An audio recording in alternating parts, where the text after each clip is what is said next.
كنت باتفرّج على فيلم هندي، وأنا مش من طبيعتي إنّي باتفرّج على الأفلام الهندي يعني عشان ما تقولوش ده فيلم خيال ولا حاجة، هو الفيلم مش ما لوش علاقة بالأفلام الهندي اللي هي الهابطة دي، الفيلم اسمه ميري.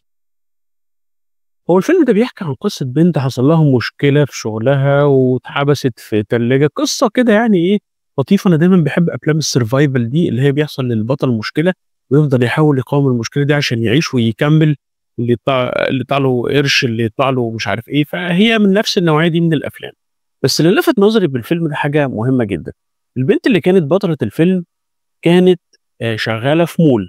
الmall ده كان بيقف على الباب بتاعه واحد بتاع أمن، فالبنت دي لمّا حصل لها مشكلة واختفت خلاص، الراجل بتاع الأمن ده كان مهتم جدًا إن هو يعرف هي حصل لها إيه أو جرى لها إيه. اللي حصل إن هي اتحبست جوّه المكان اللي هي شغّالة فيه في الmall، تمام، فلمّا كانوا بيدوّروا عليها سألوا الراجل بتاع الأمن ده، قالوا له: "هل أنت تعرف البنت دي؟" فلمّا شاف صورتها قال لهم: "آه طبعًا أعرفها." وقال لهم: "أنا امبارح البنت دي ما خرجتش من الmall." فقالوا له: "عرفت منين؟ ده أنت بيعدّي عليك آلاف الناس رايحة وجاية والقصة دي."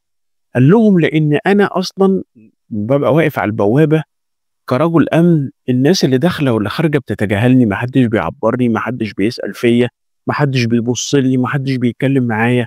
البنت دي الوحيدة اللي كانت كل يوم وهي جاية من الشغل وهي ماشية من الشغل تبتسم لي وتشاور لي." فلذلك هي دايمًا كان الموضوع ده متعلّق في ذهني اللي خلّاني ما انساش شكلها وما اعرفش هي راحت والّا جات والّا لأ، لإن هي آخر اليوم وهي ماشية ما سلّمتش عليّا.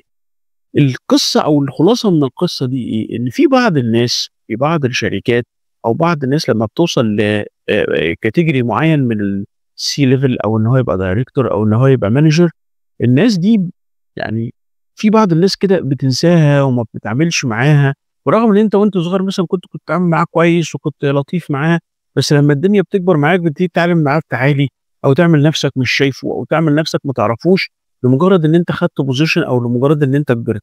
فحتّة جبر الخواطر دي حتّة مهمة جدًا، يمكن يعني بغض النظر عن قصة الفيلم كانت حلوة، بس الصراحة الحتّة دي أكتر حتّة عجبتني، وعشان كده قُلت لازم أحكي لكم القصة دي، إن هي فعلًا قصة حلوة جدًا وسط زحمة الفيلم.